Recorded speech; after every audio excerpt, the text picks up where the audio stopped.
It's time for the news. The Minister of Foreign Affairs and the National Community Abroad, Ahmed Attaf, has started a two-day working visit to Washington at the invitation of his counterpart, Antony Blinken. And the ECOWAS has said that it believes diplomacy is the best way forward to resolve the crisis in Niger. And Nigeria announced sanctions on organizations, groups and individuals identified as supporting the coup perpetrators in Niger. And 8 Amazon nations have agreed to a list of unified environmental policies and measures to bolster regional cooperation at a major rainforest summit in Brazil, but failed to agree on a common goal.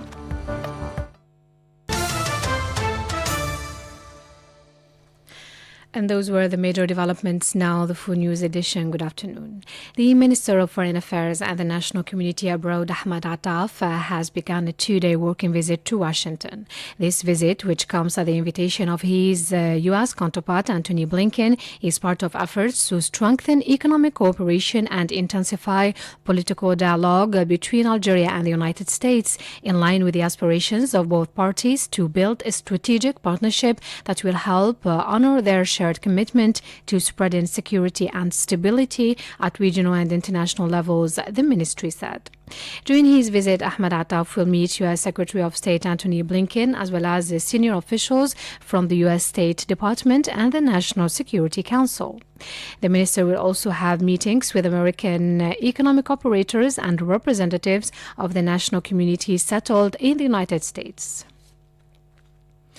The Chief of Staff of the National People's Army General Said Chengri has affirmed that Army's readiness to respond to any threat likely to undermine the security and integrity of our country. The ANP Chief of Staff also stressed that strengthening national defense capabilities and modernizing and developing the components of the armed forces were the main foundations of the ANP's strategy for dealing with any challenges and dangers. في هذا الصدد أود أن أؤكد بأننا I would like to emphasize that we will always be ready to face up to any kind of threats that may affect the security and peace of the country, no matter how big the threat might be, given our responsibility to preserve the gains of our martyrs and guarantee the future of the next generations. We want to meet the aspirations of our nation in terms of stability, security, and prosperity, and our ancestors who made great sacrifices so that our country recovers its sovereignty, leadership, and value. ومهاب الجان. And the Army General then inspected the various workshops in the facility, where he was given exhaustive explanations on the stages involved in the renovation and maintenance of weapons and electronic systems. The Minister of Trade and Export Promotion, Tayyip Zitouni, has been received in Kampala, Uganda, by the President of the Republic of Uganda, Yoweri Museveni, as part of his participation entrusted by the President of the Republic in the proceedings of the Second African Coffee Summit. During the meeting, Tayyip Zitouni conveyed the greetings of the President of the Republic, Abdelmadjid Tebboune, to his counterpart, and the meeting focused on economic and trade relations between the two countries, affirmed by the two presidents during the last visit of the Ugandan president to Algeria, which resulted in the signing of several memoranda of understanding in a number of sectors. Nigeria has announced sanctions on organizations, groups and individuals identified as supporting the coup perpetrators in Niger. The spokesperson for Nigerian president told reporters that the move was made in light of the pre-existent consensus of the West African leaders on the Niger crisis. The Nigerian president, who is also the current chairman of the Authority of Heads of State and Government of the 15-member Economic Community of West African States, ECOWAS, ordered the new sanctions through Nigeria's central bank aimed at groups and individuals involved in the coup perpetrators in Niger. And the Economic Community of West African States, ECOWAS, has said that it believes that diplomacy is the best way forward to resolve the crisis in Niger. Meanwhile, efforts by ECOWAS and the United States to parley with Niger's coup plotters have made no headway ahead of the crisis summit in the Nigerian capital Abuja on Thursday. Mohammed Khater reports. ECOWAS said no options have been taken off the table, while adding that Nigeria and other West African leaders favor diplomacy. The West African bloc sought to send a delegation to Niamey on Tuesday ahead of the crisis summit, due to be held in Abuja tomorrow, Thursday. But the coup leaders said earlier that the postponement of the announced mission to Niamey is necessary, as is the rearrangement of certain aspects of the delegation schedule. The schedule includes meetings with certain personalities which cannot take place for obvious reasons of security, given the atmosphere of the threat of aggression against Niger. The West African bloc, ECOWAS, imposed trade and financial sanctions on Niger after the coup leaders toppled President Mohamed Bazoum. The bloc also gave Niger a 7-day ultimatum to reinstate Bazoum or face potential use of force, but the coup leaders defied the warning. ECOWAS said that military intervention was not immediately envisaged and that the path to dialogue seems to be still open. 14 hours, 36 minutes. Algiers time, you're still listening to Radio Algeria International, and still with Niger, Mali and Burkina Faso has asked the UN and African Union to prevent by all possible means any military intervention in Niger. In a joint letter addressed to the African Union Peace and Security Council and the UN Security Council, the foreign ministers of Burkina Faso and Mali, Olivia Rwamamba and Abdoulaye Diop, said the extent of the consequences of military intervention would be unpredictable. In the letter, the two countries reaffirmed their readiness to search for diplomatic and negotiated solutions to ensure peace and stability in the region and Niger. ECOWAS is to hold another emergency summit on Thursday in Nigeria to address the political crisis in Niger after the military plotters ignored its August 6 deadline to cede power. In Sudan, more than 4 million people have been displaced due to the crisis, said the United Nations Refugee Agency, which expressed concern about the effects of the conflict on health services. Due to the increase in the number of displaced people, UNHCR is very concerned about the deteriorating sanitary conditions throughout the country, including in refugee camps, said William Spindler, UNHCR official during a United Nations press briefing in Geneva. Said Bouazi has more details. The situation inside Sudan, where UNHCR teams are present, is unbearable because the needs far exceed what is humanly possible to do with the resources available, said William Spindler. He explained that in the White Nile state in the south, the health and nutrition services in the 10 refugee camps are seriously affected by the shortage of essential drugs, personnel and supplies, noting that more than 144,000 newly displaced people arrived from Khartoum, joining the thousands of South Sudanese refugees and local communities who use these clinics. According to William Spindler, the total number of displaced persons includes 700,000 refugees and asylum seekers who fled to neighboring countries, as well as 195,000 South Sudanese who were forced to return to their country of origin.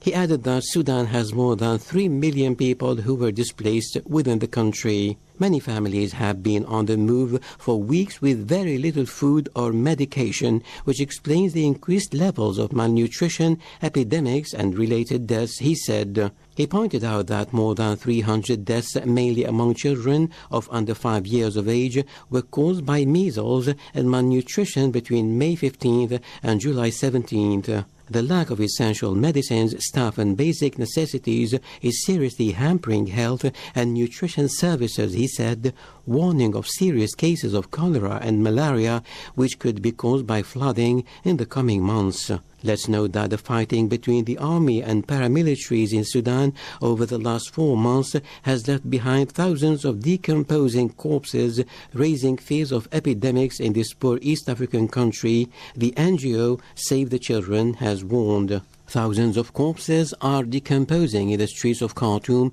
while morgues are overcrowded and facing power cuts, Save the Children said in a statement on Tuesday. The war between the army led by General Abdel Fattah al-Burhan and the Rapid Support Forces led by General Mohammed Hamdan Dagalo has already left more than 3,900 dead, according to the NGO ACLED. You're still listening to Radio Algeria International, 14 hours, 40 minutes Algiers time. And in the thorny Middle East issue, dozens of fanatic Zionist settlers broke this morning into the compounds of Al-Aqsa Mosque under heavy protection from the Zionist police. The extremist settlers, divided into groups, raided the Holy Islamic Mosque from Al-Maghariba Gate and took provocative tours in the compounds. Meanwhile, the Palestinian Ministry of Foreign Affairs and Expatriates has condemned a Zionist court's decision to release an extremist terrorist accused of killing a young Palestinian. More with Said Bouazi. Wafa news agency said that the Zionist settlers performed Talmudic rituals in the eastern part of the mosque. This comes at a time when Israeli forces intensify measures against Palestinians coming from Al-Quds to enter the mosque, inspecting their IDs and briefly detaining them. Meanwhile, the Palestinian Ministry of Foreign Affairs and Expatriates condemned today a decision of the Zionist court to release an extremist Zionist terrorist accused of killing a young Palestinian in the village of Burqa near Ramallah. In a statement, the ministry condemned the release of Eli Shayada, who was arrested by the Zionist police as one of the two suspects in the killing of Qusay Matan in Burqa on Friday. The ministry said the court released the terrorist settler and placed him under house arrest, disregarding the fact that he attacked the town of Burqa and his public incitement to kill Palestinians while bragging about it. This decision is provocative and encourages extremist terrorist settlers to commit more assaults and attacks against Palestinian towns and people, and gives Jewish settler terrorist organizations more sense of impunity, the ministry affirmed. It said that it is not surprised by this expected decision by the occupation courts and its judicial system, which has proven over decades that it is an integral part of the occupation system and does not issue its decisions based on any law, but rather according to the interest of Israeli colonialism and settlement. It called on countries and international and national courts not to give any consideration to the Zionist investigations and courts, and to immediately initiate their own investigations regarding the crimes of terrorist settlers operating in the occupied West Bank. 14 hours, 42 minutes Algiers time. You're still listening to Radio Algeria International. And the Russian Air Defense Forces have shot down 2 Ukrainian drones heading towards Moscow, said early today. The Russian authorities against a backdrop of increasing attacks of this type on the Russian capital.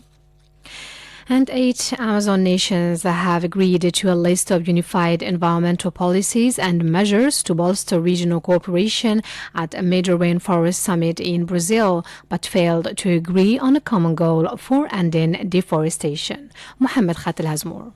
Brazilian President Luiz Inácio Lula da Silva had been pushing the region to unite behind a common policy of ending deforestation by 2030. Instead, the joint declaration issued on Tuesday in the Brazilian city of Belém created an alliance for combating forest destruction, with countries left to pursue their own individual deforestation goals. The failure of the 8 Amazon countries to agree on a pact to protect their own forests points to the larger global difficulties of forging an agreement to combat climate change. Lula and other national leaders left Tuesday's meeting without commenting on the declaration. Presidents from Bolivia, Brazil, Colombia, and Peru attended the summit, while Ecuador, Guyana, Suriname, and Venezuela sent other top officials. Bolivia and Venezuela are the only Amazon countries not to sign onto a 2021 agreement among more than 100 countries to work toward halting deforestation by 2030.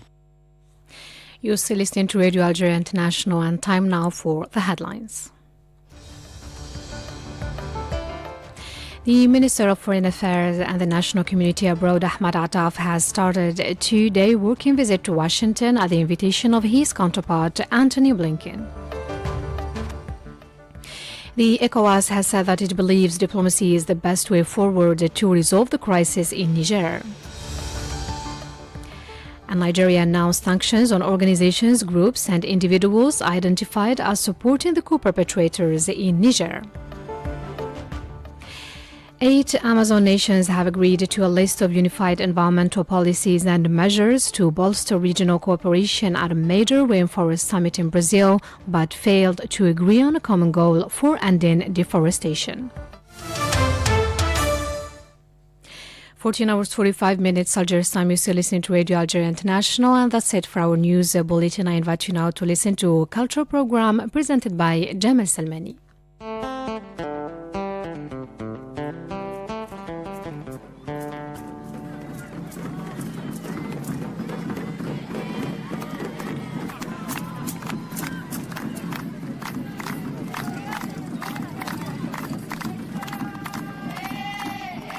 Hello to your weekly program, Destination Algeria. I'm Jamal Salmani. There are a number of great destinations in Algeria that waiting to be discovered. A curious mixture of cultures and influences. Algeria has something interesting to see in just about every city. The country is also the first largest on the African continent, so you can be sure that there are plenty of towns and cities to visit. Let's visit Algeria's fascinating destinations, you and I, together.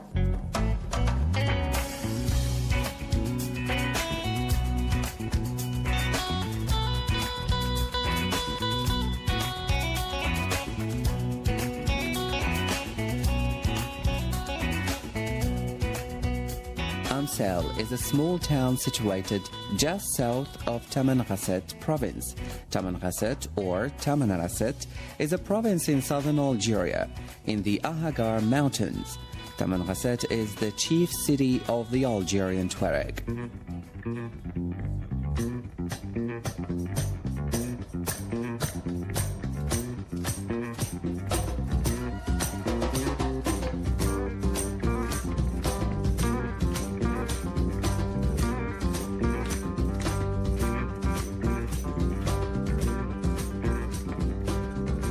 Very near to Amsel, you will find the huge Ahagar Mountains, also known as the Hogar.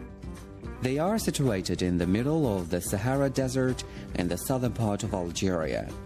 The Ahagar mountain region is mainly a rocky desert area with an average altitude of more than 900 meters above sea level. The highest peak, Tahat, is at 2,918 meters above sea level. A celebrated and especially visited point is the Askram, where Charles de Foucault lived in the summer of 1905.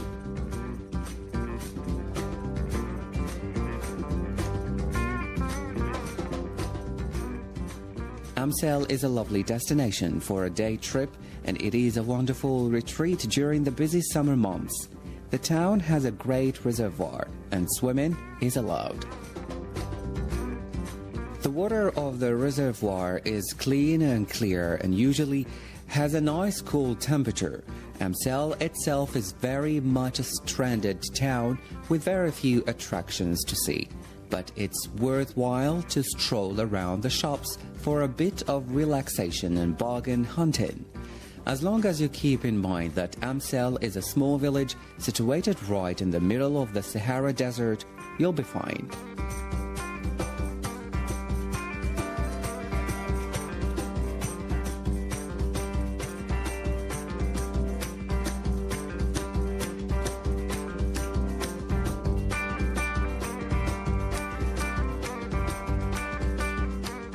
Amsel has a typical desert climate. It is very hot and sometimes unbearable in the summer. In sharp contrast, winter temperatures often fall well below 0 degrees Celsius. Rainfall is very rare and sporadic. However, since the climate is less extreme than most other areas of the Sahara, Amsel is a major location for biodiversity. Today, Amsel and Tamanrasset province is a prime tourist destination in Algeria.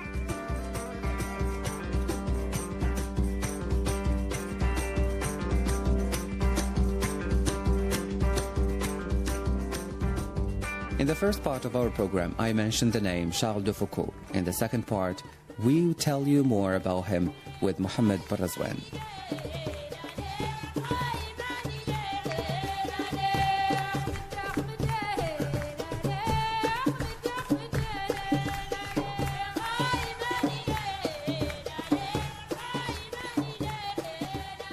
Forming part of the Ahagara Mountains, also known as the Hogar Mountains, in southern Algeria, the Askram is a spectacular collection of narrow mountain peaks in shades of brown and ochre, which have been artistically carved by the elements.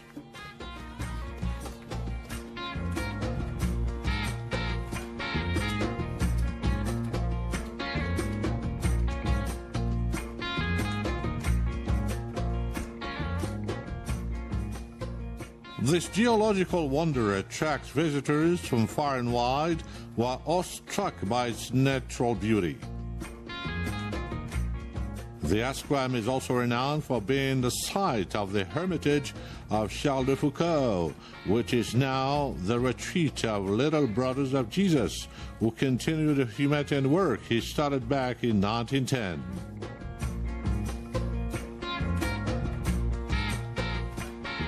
Charles-Jean de Foucauld was born into an aristocratic family in Strasbourg, France, on the 15th of September, 1858.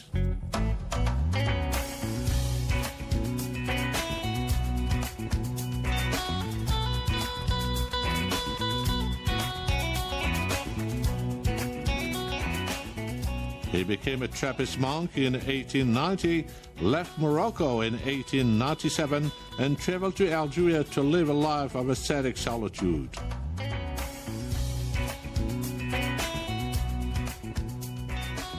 He founded a hermitage in Beni Abbas, Algeria, and welcomed visitors regardless of their religion, social status, or ethnic origin.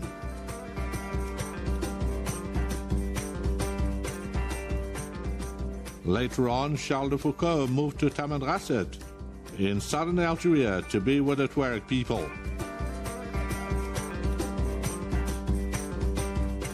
He used the highest point of the Ahagara Mountains, the Askram, as a place to establish his hermitage.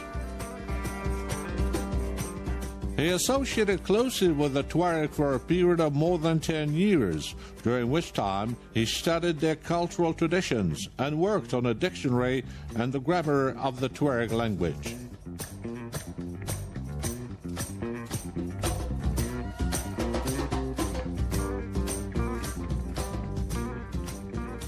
Charles de Foucauld died in 1916, just outside Tamanrasset.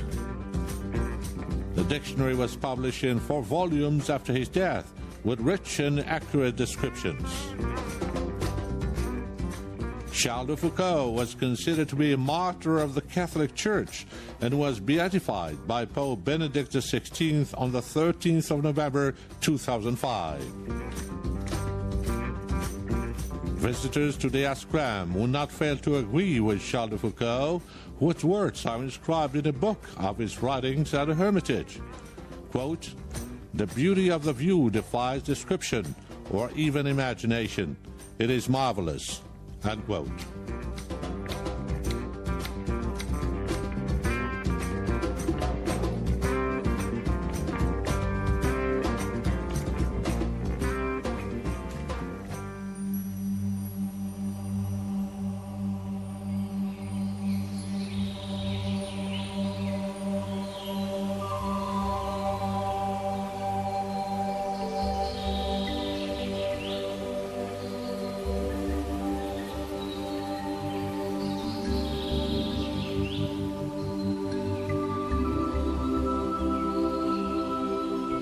Located in the Batna province here in Algiers, the Belezma National Park is considered to be one of the most important national parks in this vast biodiverse country.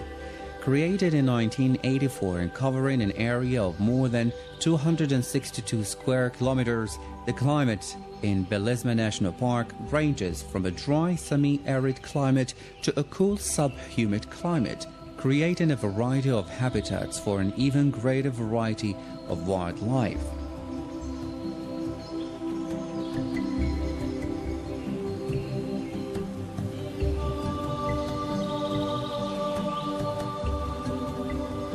Belezma National Park is home to more than 440 species of flora and in excess of 300 species of fauna, 59 of which have the status of being protected.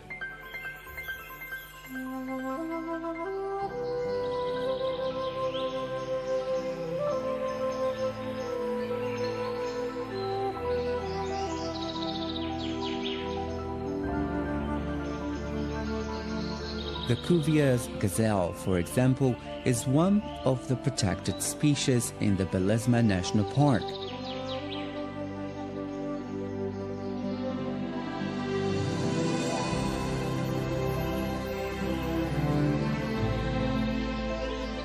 It is believed that there are only approximately 2,000 of these beautiful endangered animals remaining in 8 northern African nature reserves, including the Belezma National Park.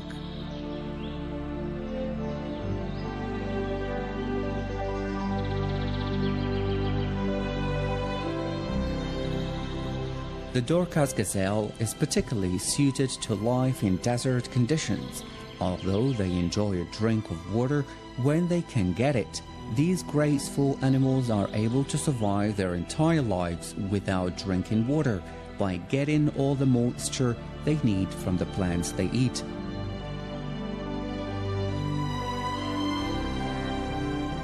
The Dorcas gazelle is on the International Union for Conservation of Nature Red List of Threatened Species and is protected in the Belezma National Park. Atlas Barbary sheep, which is a species of goat antelope, is becoming a rare sight in its native North African habitat, although it has been introduced into parts of the United States.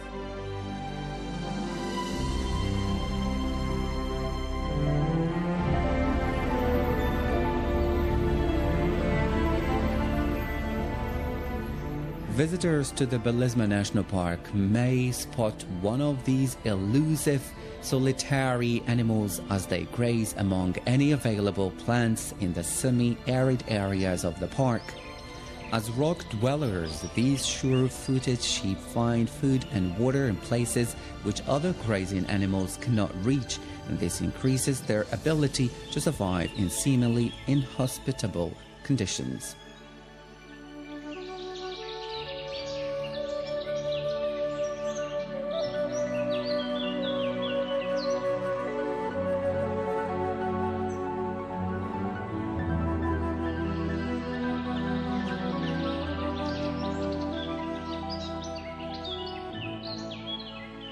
Algeria's most endangered animal is the serval, an attractive medium-sized wild cat.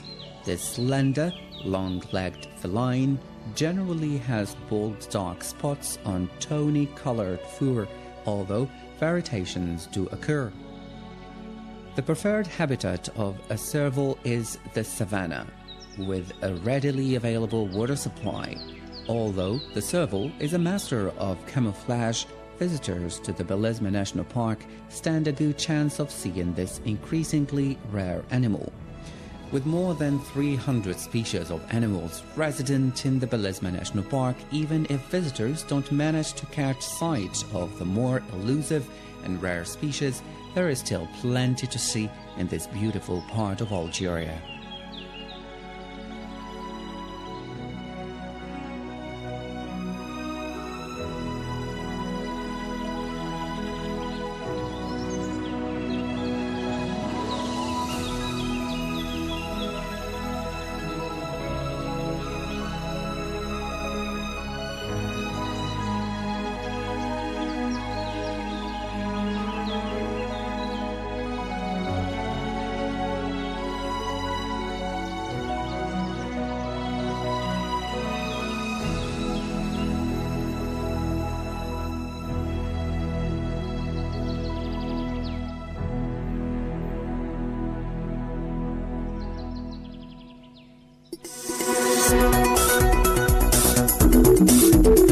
Radio Algérie Internationale vous invite à suivre ses programmes en streaming.